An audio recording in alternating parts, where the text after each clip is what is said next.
Assalamualaikum warahmatullahi wabarakatuh. Alhamdulillah asbahna wa asbaha mulkulillah walhamdulillah la ilaha illallah wahdahu la syarikalah lahul mulku alhamdu yuhyi wa yumit wa huwa ala kulli syai'in qadir. Asbahna ala fitratil Islam wa ala kalimatil ikhlas wa ala dini Muhammadin sallallahu alaihi wasallam wa ala millati abina Ibrahim hanifan muslima wa ma kana minal musyrikin. Allahumma la ilma lana illa ma 'allamtana wanfa'una 'ala ma 'allamtana wa 'allimna ma yanfa'una wa zidna ilma. Rabbi shrah li sadri wa yassir li amri wahlul 'uqdatam min lisani yafqahu qawli. Amma ba'du. Usikum bi taqwallah faqad fazal muttaqun. Jamaah, bapak-bapak, ibu-ibu, salat subuh yang dimuliakan Allah, kita bersyukur alhamdulillah di subuh pagi hari ini kita bisa menghadiri undangan panggilan Allah Ta'ala untuk melaksanakan sholat subuh berjamaah. Ibnul Qayyim mengatakan bahwa Inna Allaha yad'ukum fid dunya salasah. Allah itu mengundang atau memanggil kita di dunia 3 kali. Pertama, yad'ukum ila sholah, panggilan untuk sholat. Yang ini sambungannya adalah dengan kebahagiaan. Makanya muadzin itu kalau adzan kan hayya 'alas sholah, itu sambungannya dengan hayya 'alal falah, gitu. Kemudian yang kedua adalah yad'ukum ilal hajj, panggilan haji. Yang mana panggilan haji ini merupakan panggilan surga. Maka Nabi mengatakan dalam hadis itu bahwa tidak ada balasan ya untuk haji mabrur kecuali jannah. Nah, yang ketiga adalah yad'ukum ilal maut, panggilan kematian. Panggilan kematian ini. Makanya aslinya kalau kita pikir-pikir, kita di dunia ini ya cuma nunggu 3 itu, betul? Nunggu adzan, nunggu panggilan ke tanah suci, sama nunggu mati. Kalau panggilan adzan lewat muadzin, panggilan haji atau panggilan ke tanah suci itu Nabi mengatakan ada 2. Pertama, disehatkan badan, yang kedua yuwasi' rizqahu, dilapangkan rizki. Kalau panggilan kematian itu Nabi mengatakan juga ada 2 tandanya. Pertama, idza kana sya'ru saibah, kalau rambutnya beruban, sama yang kedua idza dhaful quwwatul jism, kalau organ fisik sudah melemah. Jadi uban itu tanda dari malaikat. Mbok disempir ngono ya tetep ngerti malaikat iki semiran apa ora ngono kan ngerti. Arep ngelabui malaikat emangnya. Sama yang kedua ini yang enggak bisa ditutupi, idza dhaful quwwatul jism. Kalau organ fisik sudah melemah, jadi mulai batuk, beser, bungkuk, boyok. Niku nek nang pengajian wis senden-senden, dingkluk-dingkluk, terus itu indikasi itu. Jamaah rahimakumullah, maka kita syukuri di subuh pagi hari ini kita dikelompokkan oleh Allah Ta'ala menjadi ahlul fajar. Ahlul fajar itu para pelaku subuh, yang Nabi menjelaskan bahwa ahlul fajar ini diberi banyak keutamaan. Ibnu Abbas mengatakan ahlul fajar akramahu bi sittatil karomat. Sesungguhnya para pelaku subuh itu akan diberi 6 keistimewaan. Yang pertama, kana wujuhuhum musfirah, wajah mereka dibikin sumringah. Yang kedua, wa kana auqatuhum mubarakah, waktunya dibarokai. Karena waktu barokah itu di waktu paginya. Ojo meneh ngejar akhirat, ngejar dunia saja. Itu rata-rata orang yang sukses itu subuh ngono ki sudah bangun itu. Kemudian yang ketiga, wa kana ajsamuhum muqwiyah, fisik mereka dibikin sehat, dibikin kuat. Jangan lagi jalan ke masjid gitu aja harus diberi kesehatan gitu. Kata Nabi bahwa siapa yang melangkahkan kaki ke masjid itu baru langkahnya ini satu sisi mengangkat derajat, satu sisi menghapus dosa. Gitu kan? Nah, kemudian yang kelima, wa kana sunanuhu khairum minad dunya wa ma fiha. Amalan sunnahnya di waktu subuh itu kata Nabi lebih baik dari dunia seisinya. Makanya antum sholat 2 rakaat sebelum fajar itu kata Nabi innar rakaatanil fajri khairum minad dunya wa ma fiha. 2 rakaat fajar sebelum subuh itu nilainya lebih baik dari dunia seisinya. Karena dunia seisinya ini, duit, rumah, kendaraan, sapi, sawah segitu banyak, itu yang antum nikmati ya cuma sedikit. Antum punya duit karo tengah kintal, itu yang antum pakai itu seberapa. Antum punya rumah berapa puluh unit, itu ditempati itu ya berapa. Walaupun punya akses segitu banyak, itu yang dinikmati cuma sedikit. Itu pun menikmatinya cuma sebentar. Tapi kalau antum sholat 2 rakaat ini, itu antum mati. Ini 2 rakaat ini yang nanti membawa dan menolong kita di akhirat. Kalau nanti orang itu mau mati ditanya, milih nggawa omah 20 apa nggawa 2 rakaat, ngono mesti milihnya nggawa 2 rakaat itu. Jamaah rahimahullah, itu baru sunahnya. Nah, kemudian yang keenam, wa kana aujabuhu, amalan wajibnya.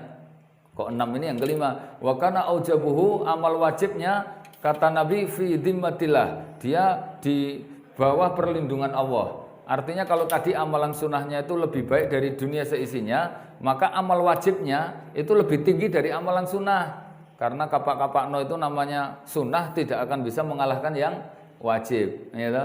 Nah amal wajibnya ini kata Nabi fi dhimmatillah, di bawah perlindungan Allah. Jadi kalau antum melaksanakan amal wajib, ini dilindungi Allah baik di dunia maupun di akhirat. Apa itu perlindungan di dunia? Nabi mengatakan dhimmah fid dunia itu as-sihah. Perlindungan di dunia itu kesehatan.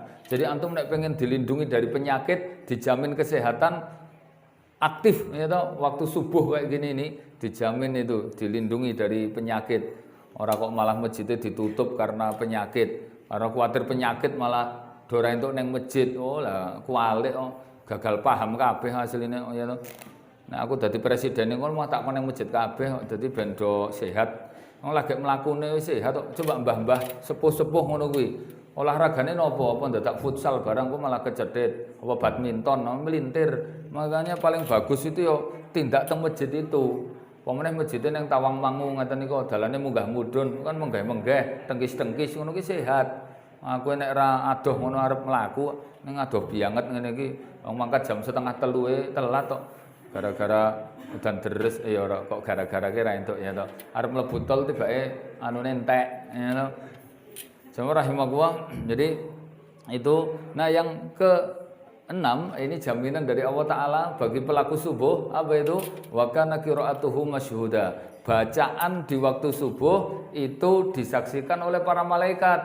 Dalam ayatnya Allah mengatakan bahwa inna Qur'anal fajri kana masyhuda. Sesungguhnya bacaan Al-Qur'an di waktu subuh itu disaksikan oleh para malaikat. Jamaah rahimahullah, tanganku kok gatel iki biasane nyekel mic ini aku iki mike ngene iki dadi rada piye ngono ya. Ora apa-apa wis ra kulino ya. Jamaah rahimahullah. Jadi kalau kita mengkaji kaitan dengan tadi ya salat itu bahwa Nabi menjelaskan inna khaira a'malikum as-shalah. Amal kalian itu menjadi ukuran kualitas amal itu diukur dari salat. Artinya kalau salatnya bagus maka yang lain dianggap bagus. Kalau salatnya ini enggak beres maka yang lain juga dianggap enggak beres. Dia bisa jadi rajin sedekah, bisa jadi dia ahli ibadah, tapi nek salatnya enggak beres itu malah enggak terlalu penting itu. Yang paling penting itu ditonton salatnya. Kalau Ibnu Abbas, Ibnul Qayyim al-Jauziyah itu menjelaskan orang ini kalau sholatnya nggak beres, maka dampaknya di dalam Al-Quran itu paling tidak yang kelihatan ada 5 ini. Pertama dia jadi pelit. Orang itu kalau sholatnya nggak beres mesti pelit. Karena sholat itu sambungannya dengan mengeluarkan harta. Aqimus shalah wa atuz zakah. Maka salah satu tanda kalau sholatnya diterima berarti dia dermawan. Kemudian yang kedua, orang itu kalau sholatnya nggak beres, itu nanti ngamuan. Wong iki ora iso penyabar gitu loh. Makanya ayat sholat itu sambungannya dengan sabar. Wasta'inu bisabri wassalah. Sholat sabar gitu. Makanya kalau sholatnya rusak, mesti wong iki dadi emosinan, temperamen, ngamuan. Makanya kalau duwe bojo kok galak ngamuan kuwi, iku sholatnya kon dandani. Nek wong wedok sik galak, kuwi berarti selain sholatnya didandani, karo ditransferi terus dijak piknik. Nah, wong wedok ki tambahane loro kuwi. Wong wedok ngger salate wis apik, terus transferane lancar, karo sering dijak piknik kuwi insyaallah ora bakal galak. Kan bojo galak iki definisine bojo apik ning kurang piknik. Ya toh, itu coba jenengan tonton. Jamaah rahimahullah.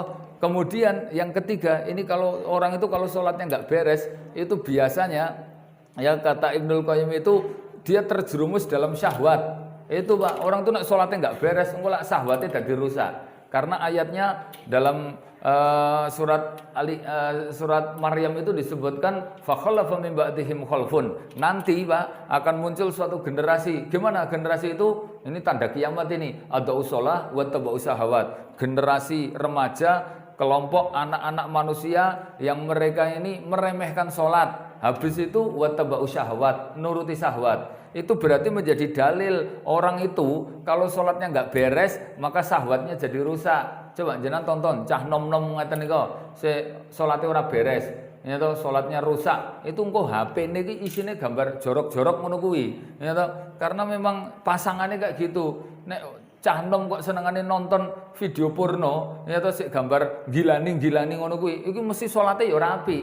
Nek sholatnya ora apik akhirnya kelakuannya jadi kayak gitu itu memang pasangan ada usola wattaba'u syahwat. Makanya kalau ada kasus remaja itu terkena pornografi, wis kecanduan dengan hal-hal sik jorok-jorok kayak gitu, obatnya kon dandani sholatnya. Makanya antum nek ngecek cah nom itu Pak, ya toh masih terkontrol baik apa tidak. Jangan nonton anak kita itu masih baik apa ndak, itu sik ditonton sholatnya. Walaupun bodine kaya preman toh, rambutnya dipilok, kupingnya dibolongi, tapi nek sholatnya itu masih konsisten bagus, krungu adzan langsung jurantal ke masjid, walaupun body preman toh, itu berarti dia masih terkendali, masih bagus itu. Kebalikannya, kalau dia itu walaupun ketoke santun, bodine santri, casing kaya lulusan pondok, sopan melitit bosone, tapi ternyata sholatnya nggak beres, itu nanti biasanya ya syahwatnya nggak beres. Saya wis pernah disuruh ngewangi kon ngerampungi kasus,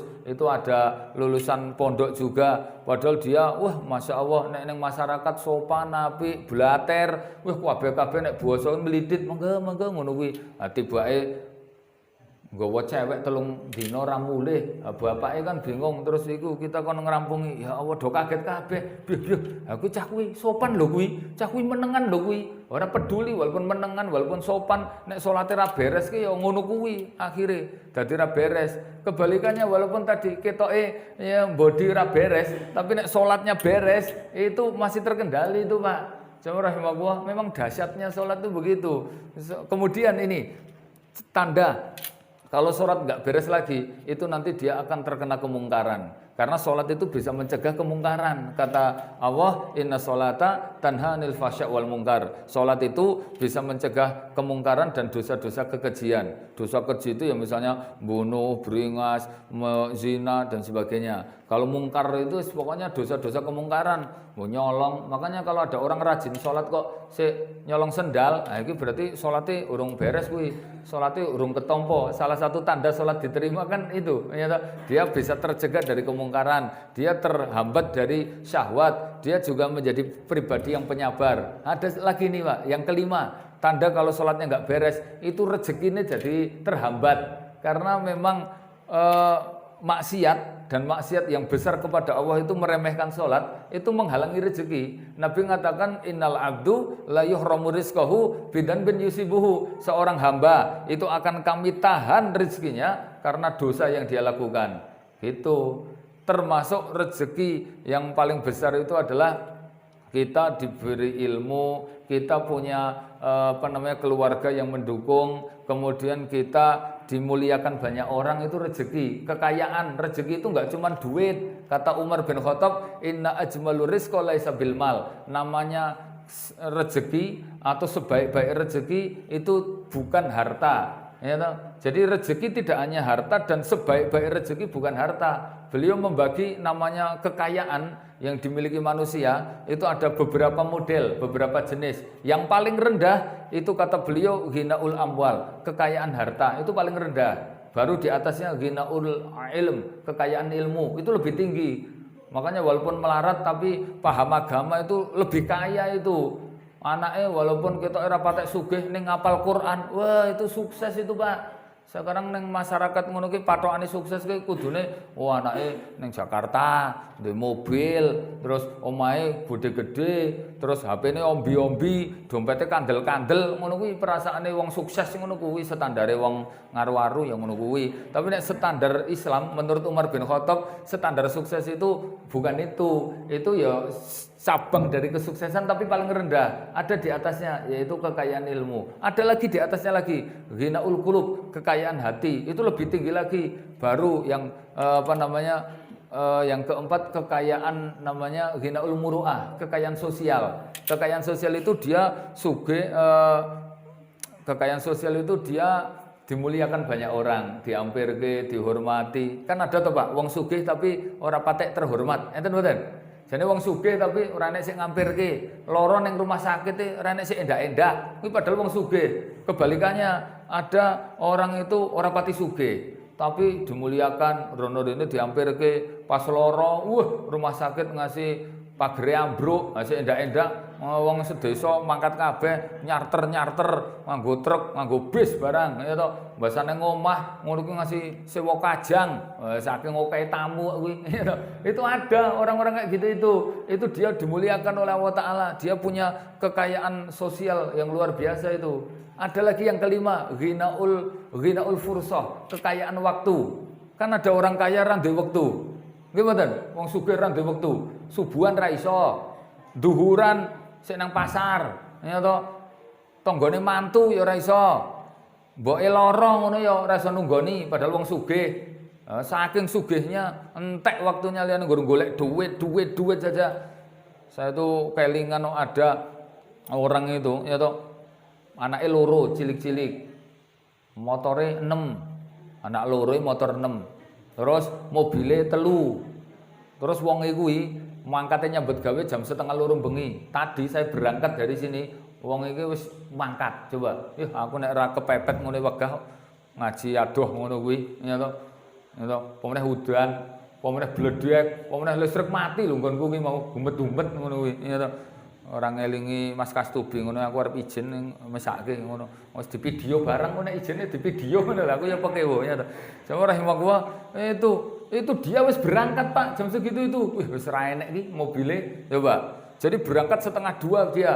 Nanti pasarnya kan jauh neng kono, neng daerah Pacitan kono. Sampai sana subuh. Nanti dodol teko meh duhur, terus habis itu toto-toto perjalanan pulang sampai Tawangmangu jam 4:30, bablas kulaan, teko maghrib, terus bar maghrib mantuk teko ngomah, ya to jam 7, bariku toto-toto buntel-buntel peduk-peduk pasang neng mobil kayak krukup sisan teko jam 8:30, bar kuwi turu, tangi turu ser jam 1:30 langsung mangkat meneh, ya to teko kono subuh, terus dodol teko duhur, terus bar duhur toto-toto mulih teko Tangmangu 4:30, bablas kulaan, teko ngomah maghrib, bariku toto-toto buntel-buntel, terus teko jam 8:30, terus ngantuk turu, lagi makser ngelilir jam 1:30, mangkat meneh. Kuwi ngasih kiamat tok ngono kuwi coba. Apa ora stres urip koyo ngono kuwi? Duwite akeh memang, ning ora ndek wektu, ya to, ora pernah ngerti listrik mati, mangkat lampune sik urip teko ngomah lampune wis urip, mangkat ya to, matahari urung jedul teko ngomah matahari wis terbenam, mangkat anake urung urip teko ngomah anake wis ra urip. Uripe ngurung ngasih ra ngerti kok lampu mati ra ngerti kok Pak. Mangkat ki lampune sik urip teko ngomah lampune wis urip meneh kok. Ora ngerti matahari terbit kok dek iki. Uripe liyane golek dhuwit wae. Baru kuwi nek entuk dhuwit akeh ditumpuk, entuk simpen, entuk templokke, entuk engko dikareti, bariku leboke berangkas, bariku mati. Ya sok bakale kan mati to. Engko nek mati terus bingung ya to. Sik menikmati orang lain, akhirnya nang akhirat plenggang-plenggong takoki malaikat, uripmu nggih apa? Golek duit. Lho, ora salat barang, ora sempet Pak, golek duit tok. Lah terus duitmu tak tinggal. Lho, kok tinggal? Nah terus sik kok gawe nang akhirat? Mboten enten Pak, ora sempet. Wis on kowe gitu konyo-konyo malaikat kowe ya to.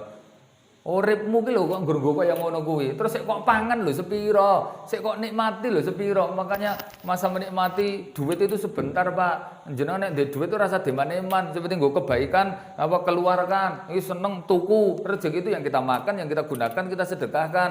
Duitnya akeh arep mangan eman, arep dienggo haji eman, dienggo umrah eman, dienggo bantu eman. Nah, terus kapan le menikmati? Ngerti mati getun yakin itu. Orang yang paling getun di akhirat itu dia punya banyak duit tapi dia nggak mau sedekah. Makanya kabeh orang itu ketika mau mati mesti minta dispensasi untuk diundur kematiannya. Rabbi laula akhartani ila ajalin qarib. Ya Allah, mbok diundur toh kematianku sedikit saja. Coba nek ditanya, ngapain kok dadak njaluk dispensasi mundur barang? Kata Allah itu fa asaddaqa, saya pengen sedekah. Ngopo kok ora pengen salat, apa ora pengen zakat, ora pengen haji? Kesuwen, ya toh.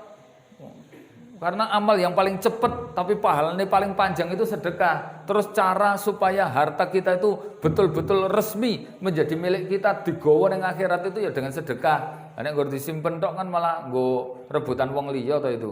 Sama rahimahullah, makanya getun banget ini termasuk kekayaan. Nek iso kan duit akeh, rezeki akeh, nah waktune ya akeh. Kados jenengan ngene lho, iki duwe wektu akeh, subuh iso santai-santai. Iki akeh lho wong sugih-sugih ngono iki, subuh ra iso ngene iki. Iya mene wis tih arep mangkat nyambut gawe, mata durung terbit wis rekoso uripe. Hidup itu dinikmati, termasuk punya waktu longgar itu rezeki, ya toh. Duwe waktu akeh, duwe duit akeh. Enek sing duwite akeh ra duwe wektu. Enek sing duwe wektu ra duwe duit. Enek sing ra duwe duit, ra duwe wektu. Iki ngopo kuwi? Ra duwe duit ora duwe wektu kene. Coba rahimahullah gitu, termasuk kekayaan loh Pak itu.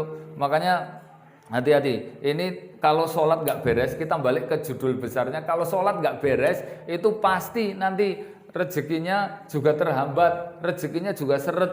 Karena gini Pak, salah satu tanda kalau sholat itu diterima oleh Allah Ta'ala, itu hidupnya sukses, ekonominya lancar. Ekonomi itu lancar. Jangan ngerti, balasan sholat langsung yang Allah berikan di dunia, itu apa? Nah di akhirat jelas, balasan sholat itu berupa surga itu jelas. Tapi ternyata balasan yang Allah berikan langsung bagi orang yang bisa menjaga sholatnya di dunia, itu Nabi mengatakan ada 5 ini. Ma yuhafidhu sholat, siapa yang bisa menjaga sholat 5 waktunya dengan baik, akramahu bi khamsi karomatin, dia akan diberi 5 keutamaan. Pertama, yurfa dayikul ais, akan diangkat kesulitan hidup. Jadi uripe sukses, lancar, gampang. Yang kedua apa? Yang kedua kata beliau, kata Nabi adalah, yang pertama di dunia, ini yang ketiga, 4, 5 itu di akhirat. Yang kedua itu adalah selamat min adabil kubur, selamat dari adab kubur. Kemudian yang ketiga, yu'til kitab biyaminihi, diberi kitab catatan itu dari tangan kanannya. Kemudian yang keempat, yamurus sirat kator fil barqo, nyebrang sirat seperti kilat. Sama yang kelima, dakhalal jannah bi ghairi hisab, masuk surga tanpa hisab. Kitab kabeh lho Pak, 5 kitab kabeh kuwi. Coba ning enek masalah aku ki anyel kok, ya toh, jaminan begini banyak. Wong iki yang ngerti keutamaannya. Ning 2 tahun pandemi belas ra ning masjid lho wong iki.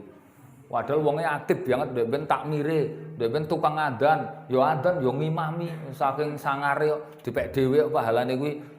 Urung tekoke kono sik nggawa kuncine, ya toh. Lha sangar kok pokoke. Duwe murid ngaji pirang-pirang. Bahasan kena pandemi ngono kuwi, 2 tahun kok ra ning masjid kok. Padahal wong iki tukang nggawa iwak pitik ning pasar. Bendina ning pasar ngono ya ora masalah, mbasa ning masjid ngono ki 2 tahun tenan ra ning masjid kok. Aku nang batin wong duwe ilmu kok kaya ngono kuwi. Nek misale wong ra mudeng agama ngono rada-rada wedi banget. Lah ini wis paham agama, terus sik bedake wong berilmu karo ora ki apa? Orang berilmu itu harusnya dia takut kepada Allah Ta'ala. Untuk laki-laki tidak ada udzur untuk sholat di rumah kecuali 2 saja, hujan deres atau yang kedua sakit. Wong udan ora, lara ora, tur nang masjid ya ono jutis diresiki dipel bendina, tambah meneh sik nang masjid ya wonge wis do resik-resik, wis do wudu, ya wis nganggo masker ngono barang lho. Nang masjid ki standar SOP-ne wis masuk protokoler lho. Lah tetep ra nang masjid. Aku nek jujur kudune nek dhek wedi karena virus kudune ya ora ning pasar. Aku ya ning pasar bendino malah orang nganggo masker nang maskerku nang pasar kuwi. Nah, itu kan berarti mbuh kuwi piye karepe kuwi. Terus dhek nek ngimami ngono kuwi tegas tenan ngono kuwi. Longgarkan soft. Wah, kan nek imamku kudune rapatkan ngono kuwi dia mah diwalik ngono. Sawu sufufakum. Social distancing, waduh nganggo bahasa Inggris barang iki mbuh syariat kondi aku ya ngikuti madhabe sapa ngono, madhabe WHO ya. Sama rahimahullah. Nah, ini makanya bolak-balik kita sampaikan bahwa khairu a'malikum as-shalah. Ukuran kualitas amal kita itu adalah salat. Faman doya'aha fahuwa lima siwaha adyak. Kata Umar, maka siapa yang meremehkan salatnya, maka seluruh perkara pasti terkenal. Namanya Akhda'il Musallin kitabnya itu. Kitab yang beliau tulis itu tentang kesalahan seputar sholat Pak, itu beliau menjelaskan ada perkara-perkara yang ini ternyata sering diremehkan oleh umat Islam, bahwa dia walaupun rajin sholat, walaupun rajin ibadah, kalau melakukan kata beliau 7 hal ini, maka sholatnya tidak diterima, tidak dicatat oleh malaikat dan tidak diangkat ke langit. Karena dia melakukan pembatal sholat. Nek pembatal sholat jenengan wis ngerti, misalnya kentut batalkan sholat, terus sholatnya terbuka aurat itu batal sholatnya, atau sholat yang tidak memenuhi syarat rukun itu ya batal. Nek pembatal kaya ngono kuwi wis do ngerti. Ini kata beliau adalah pembatal yang sifatnya ekstern. Jadi nawaqidus sholat, pembatal sholat itu ada 2 Pak. Nawaqidul dakhiliyah, pembatal yang sifatnya itu intern, misalnya tadi kentut, terus tidak memenuhi syarat rukun, sholatnya terkena najis, ngono-ngono ki kan wis dibahas nek nggon fikih nek itu. Ini yang beliau sampaikan itu adalah nawaqidul kharijiyah, pembatal sholat tapi ekstern. Ekstern itu amalannya tidak ada kaitan dengan sholat, tapi nek jenengan iki ra nek kaitane sholat to, Pak. Apa itu? Nah, ini yang pengen saya sampaikan lagi. Wis rasa nganggo judul-judulan wong aku ora kei judul yang apa itu? Nomor 1 ya, kata beliau berlandaskan banyak ayat dan hadis. Nomor 1 adalah qati'ur rahim, orang yang memutus kerabat. Jadi walaupun rajin sholat, walaupun aktivis, walaupun takmir masjid, kalau dia itu sampai putus kerabat ya sama saudaranya atau sama mertuanya atau sama kakaknya, pokoknya memutus kerabatan, ratekonan karo sedulurane gitu loh. Itu walaupun rajin sholat, maka sholatnya tidak diangkat ke langit. Nih dalilnya. Nabi mengatakan la turfa sholatuhum fawqa ra'sihim. Manhum ya Rasul. Ada kelompok yang tidak diangkat sholatnya ke langit, nih toh, bahkan tidak sampai di atas kepalanya. Sampai sahabat bertanya, siapa mereka ya Rasul? Nabi mengatakan qati'ur rahim, orang yang memutus kerabat. Bahkan Nabi juga mengatakan innar rahmatallah la yanzil ala qaumin fihi qati'ur rahim. Sesungguhnya rahmat Allah tidak akan turun ke suatu kaum yang di situ ada pemutus kerabat. Bahkan nek aku wonge rada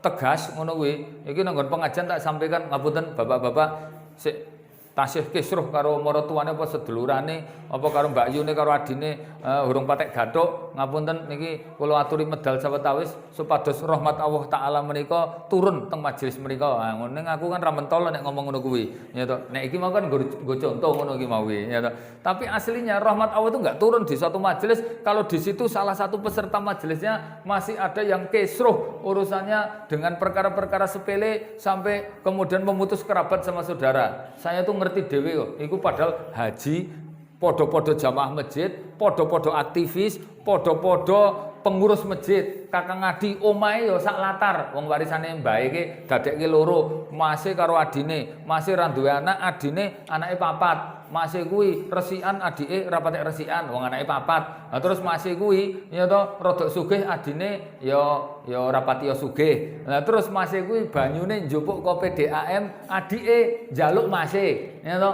Masih kuwi gandeng wong loro ora ndek anak kan adus ya paling sedina pisan ngono tok karo bojone. Maksudnya bojone adus ngene adus ngono lho kok karo bojone ke suudon ae. Itu terus adike kan anake 4. Anake 4 kan guru adus wae. Akhire kan masih sik bayari adike kuwi banyune njaluk ning adus luwih akeh. Aduh apa ora nganyelke iki. Masalahe sepele nggur gara-gara banyu ngono kuwi. Adine ra gelem bayar, banyune njaluk masih ning ngentekke banyu akeh, masih malah nggunakake sithik. Terus anake barang ki ora perasaan wong banyu njaluk ngono ku ya jegur ngono ki nggo adus wae cah cilik.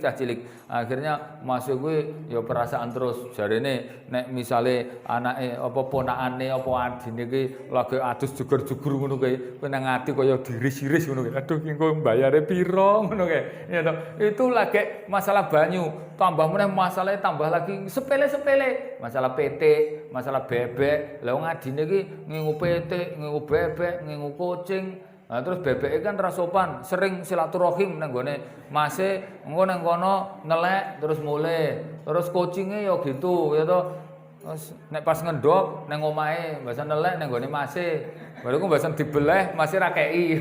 Padu kok gara-gara gitu. Terus masih ra kuat, akhirnya ngontrak di tempat lain ngasih saiki ra tekonan. Coba, itu walaupun bodoh ora ketemu, ya kok ora gathuk, itu walaupun dia rajin sholat, itu sholatnya enggak diangkat ke langit itu. Apa rabet yang ngono kuwi. Saya ngerti dhewe juga, bahkan pernah disuruh untuk ngerampungi kasus itu ada Ada saudara muslim itu bapaknya umroh, padahal bapaknya podo sak jamaah masjid ngeten niku lho, Pak. Bapak anak, bapaknya umroh, anaknya itu ora gelem ngeterke. Ya nggur kisruh masalah warisan. Karena bapaknya ngedum pomane itu nggo anake telu ngono ki, iki kuwi dhuwur dhewe kuwi tengah kuwi ngisore ngono ki. Daerah matuk, nggo ora matuk masalah dum-duman warisan ngono kuwi. Masyaallah, bapaknya umroh ngono ki tangga-tangga teparo do ngeterke teko bandara, Pak. Kuwi anake ra gelem lho, malah ngarit tok coba. Ora sopan kok tenan. Bahasan boleh itu sama kabeh do jemput do mertake do silaturahim ya to njaluk jam-jam karo apa itu oleh-oleh Mekah ngono kuwi adi anake ora jedul. Masya Allah itu kalau dalam hadis itu walaupun sholat kabeh kayak gitu itu ora ketompo itu ora ketompone double. Pertama memutus kerabat, yang kedua durhaka sama orang tua. Karena dalam ayat itu walaupun baik kaya ngopo kepada Allah Ta'ala, tapi sama orang tua nggak baik, maka ibadahnya kepada Allah tertolak. Iki pengajiannya dugi jam pinten iki. Makanya jenengan bingung pekewuh. Nek jenengan kalih ngrahapi mboten napa-napa. Nek aku kan ora iso karo nyabi. Nek jenengan karo nyabi saged gitu. Mboten napa-napa santai aku wong iki gampangan kok. Engko ngger kira-kira aku serapatek fokus ya tak tutup ngono wae ya to. Pengajian kok aja suwe-suwe ya to. Jamaah rahimakumullah, tapi ini yang nomor 1 ini itu sering terjadi masalahnya. Padha kudungan gede, wong cadaran karo mbok era tekonane ada lho. Ya to wong aku ngerti kaya gitu ya to. Wong nek wong liya blater monggo pinara. Bahasan mboke sik lewat ngono e diampirke ora. Sok-sok yang ngampirke ning gandengane nek wong ngono rada piye ngono. Ini yang pertama, yang kedua, ini penting ini. Ini amalan yang nggak ada kaitannya dengan sholat, tapi nek jenengan sampai melakukan, dijamin sholatnya itu nggak diangkat ke langit, nggak diterima oleh Allah Ta'ala. Apa itu? Yang kedua ini khusus ibu-ibu. Nabi mengatakan ayyama imra'atin, ini ya, batat wa kana zaujuha sakhitun. Siapapun seorang perempuan yang dia tidur sementara suaminya tidak ridho karena kisruh, kemudian ya dia walaupun melakukan ibadah, kata Nabi la turfa salatuhum fawqa ra'sihim, maka salatnya tidak akan diangkat oleh Allah Ta'ala wala surfan wala adalan, bahkan amal wajib dan sunahnya, sampai dia kemudian dapat ridho dari suaminya. Nek minta maaf kok rawani, ya minimal itu dia mencium tangan suaminya. Kok nek bojone turu goleki tangane, nah itu berarti wis dianggap sah ngono wae. Karena dalam hadis itu kalau diem-dieman ngono kan tidak halal. Ke orang lain aja nggak boleh gitu, apalagi ke suami istri. Maka rumusnya kalau pengen rampung, kata Nabi awaluha yabda'u bisalam. Sing penting disiki ngucapkan salam. Itu nek kira-kira suaminya gelem assalamualaikum ngono ki berarti apa sudah baik. Kan model-modelnya kan macam-macam tuh. Enak sih suami itu pengen minta maaf ning carane rada gengsi, modelnya nggo sikile tumpangke bojone. Aku kudune bojone ngerti kuwi karepe wis arep ngejak apik ngono wae ora kok malah dijejeki malah ditambah kisruh. Itu perempuan itu nek pengen masuk surga gampang banget loh. Nabi ngasih tahu cuma 2 amalannya. Kalau yang sholat, puasa itu kan sudah menjadi kewajiban. Nabi mengatakan ayyama imra'atin sholat khamsaha. Siapapun wanita yang sholat 5 waktunya, wa shomat sahruat, puasa Ramadannya. Ini tambah 2 ini. Ta'at zaujaha wa khasunat farjaha. Nurut sama suaminya sama menutup auratnya atau menjaga kehormatannya. Itu Nabi menjamin kilalaha udkhulal jannah min ayu abwabil jannati syi'ti. Dikatakan kepada perempuan itu monggo masuk surga dari pintu mana saja boleh milih. Gampang banget loh. Nggur karek sing penting nurut, sing penting nutup aurat, itu jaminannya surga. Tapi aneh, kenapa perempuan itu paling banyak di neraka? Sampai Nabi ngasih tahu, mara'aitukuna aksaru min ahlunar. Saya ngelihat di neraka yang paling banyak itu kantum para ibu-ibu. Sampai perempuan itu pada protes, ya Rasul, makuna aksaru min ahlunar. Kenapa kita ini banyak di neraka? Nabi ngasih tahu, nih 2 kesalahan kamu. Tuksirulian, banyak cerewet, galak, nguneni, wa tuksirul asar, dan kurang bersyukur. Makanya banyak istighfar dan banyak sedekah. Makanya wasiat Nabi ketika Idul Fitri, Idul Adha, itu Nabi mesti memberikan wasiat khusus untuk perempuan. Ya ma'saron nisa tasoddaqna wa aksirna minal istighfar. Wahai para ibu-ibu, banyaklah sedekah dan banyak istighfar. Sedekah untuk antisipasi pelitnya, sementara istighfar antisipasi galaknya itu. Wong wedoke kan masalahnya itu sik didar ngeten iki, iwak pitik ngono kan, pitik kan modele senenge nglabruk-nglabruk dadi galak. Makanya nek wong-wong Arab ngono kan lembut-lembut kae, masalahe sik didhar iku iwak unta. Panganan itu pengaruh ke perilaku. Nek sik dipangan galak-galak akhirnya ya sifatnya dadi galak, sik dipangan jorok-jorok ya kelakuannya dadi jorok. Kalau yang dimakan baik itu perilakunya jadi baik. Itu kata Nabi gitu, Pak, al-muru'ah mausulah ala madubiha. Perilaku manusia itu hubungannya sangat erat dengan binatang-binatang yang dimakan. Makanya dalam Islam nggak boleh makan binatang yang galak, buas, jorok, jijik, itu nggak boleh karena itu berdampak kepada perilaku. Kayak babi ngono kan kayak kelakuan yang gilani, akhirnya wong-wong sik mangan babi yang gilani kaya sik dipangan ngono kuwi. Ya toh, makanya gitu nggih. Ini yang kedua. Teko jawir aku kok jadi rapi enak to kan jenengan niku wis mboten napa-napa Pak, monggo. Wis dirapi mon. Kaya ibu-ibu kae lho. Etoh heket mau ngono kae ora pekewo ngono ora apa-apa. Ya toh. Wis tenang mawon sing penting ya toh malah mlebu lho. Nek pengajian karo ngrungok ngeten iki iso mlebu. Iso mlebu. Ket mau kan ora masuk-masuk dadi materine apa ya. Bahasan dahar ngeten iku malah langsung masuk to ya toh. Jamaah rahimahullah, itu yang kedua. Intinya untuk perempuan nek pengen masuk surga, pengen sholatnya kecatet malaikat, itu wis pokoke nek kisruh ndang minta maaf ngono. Batasannya maksimal 3 hari. Nek neng-nengan ngono ki ya aja punjul 3 dina. Nek kira-kira 2 dina ngasih neng-nengan ngono ki segera damai ngono lho. Apa susahe? Wong lanang ki pengene ya disenengi bojone, wong wedok ya pengen disenengi wong lanang. Padha-padha seneng damai kok dadak neng-nengan barang mbok tos ngono kok cah cilik ngono kae. Wis kowe seneng to damai ya ngono tok rampung kok dadak repot-repot gengsi-gengsinan, ora usah gengsi-gengsinan, pokoknya salah minta maaf gitu aja rampung. Jamaah rahimakumullah, ini yang kedua ya. Yang ketiga, ini amalan yang menjadikan sholatnya tidak diterima oleh Allah Ta'ala walaupun rajin sholat. Apa itu? Marani dukun, percaya atau konsultasi dan membenarkan omongan dukun. Nabi mengatakan gini dalam hadis, man ata arrofan, siapa yang mendatangi tukang ramal, au kahinan atau dukun, wasaddaqa bima yaqul, kemudian membenarkan apa yang diomongkan dukun itu, latuqbal salatuhu arba'ina yauman, maka salatnya 40 hari tidak diterima oleh Allah Ta'ala. Itu kalau mboten moro kok Pak, nggur nge-SMS. Lho walaupun nge-SMS ki yo intine konsultasi terus membenarkan. Wong-wonge mampir kok Pak. Lah nek mampir tok ngono ki sik rada mending, tapi ndadak konsultasi ngono. Pripun Pak? Niki kula rencanakan arep ngijabke anak wedok, kira-kira mathuke dinten apa? Wis sik, wetone apa le? So, rebo paing ya, ngono nurut. Nah, itu kata Nabi wasaddaqa bima yaqul, dan membenarkan apa yang diomongkan, maka ditolak sholatnya itu karena dia percaya dan membenarkan utusannya setan, karena dukun itu utusannya setan. Mboten kok Pak, niku kiai kok sik tak ampirke niku ustaz kok kae.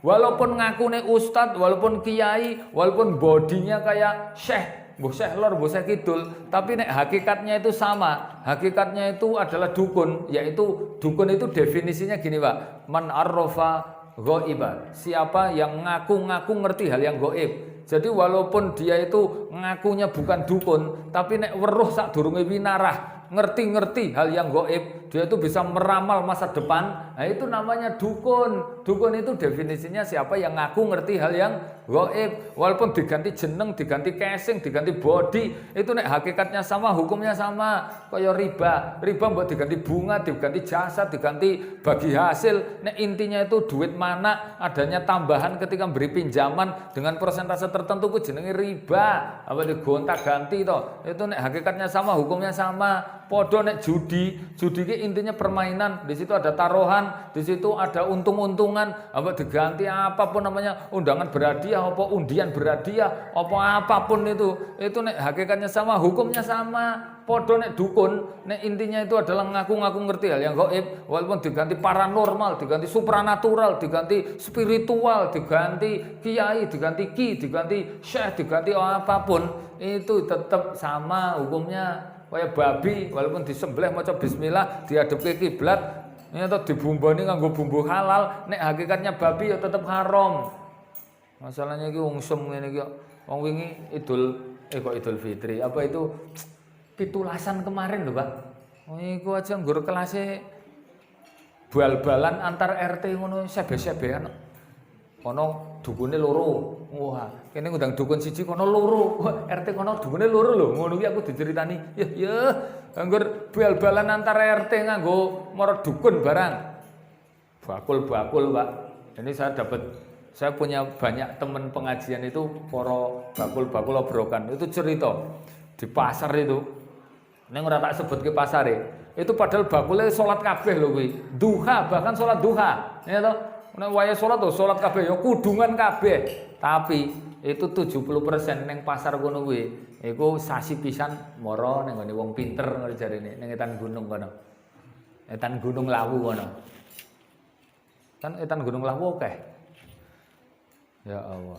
Itu padahal wonge rajin salat, ya haji, ya kudungan, bakul-bakule kuwi. Tapi pokoknya rodok sepi siti, mara dukun ngono kuwi. Anake wong lahiran tahun 99, berarti saiki umure lagi 24 tahun. Duwe anak cilik loro ngono panas sowoke ning etan gunung. Nek panas ngono ki sebulke ning kiai kono. Buah ngono. Padahal dukune ora tau sikatan. Nah kaya ngono ya malah tambah loro anake. Ning ngono ki ya percaya ki ya mari ngono jarene ku. Halah. Le tole cah enom kok wong pati-pati kuliah ngono lho kaya pemahamanmu kaya ngono kuwi. Cah kuliah saiki kayak gitu. Gitu ya. Ayo.